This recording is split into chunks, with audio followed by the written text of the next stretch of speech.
Guys, Razi Grow here in the building.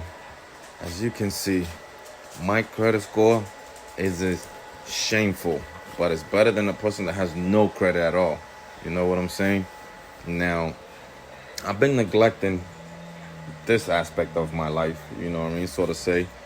But now I'm gonna focus on it. I'm gonna do certain things to improve it, and I'm gonna guide you guys along as I do it. Razi Grows just, we win multiple fields. We do all kind of different things. Anyways, yeah, I'm gonna be posting videos on how to improve your credit score, and as I'm posting those videos and stuff like that, I'm gonna be doing what I'm shooting. You know what I'm saying? But yeah, guys. Yeah, so this is my baseline. It's trash, yes, I know. But hey, everything that I have gotten in my life so far, I bought in it cash. Cash. Not financing, which is not a bad thing or anything like that, you know what I mean? But cash. Or with crypto, which is currency. You know what I mean? But yeah, so that's what we're doing here, guys.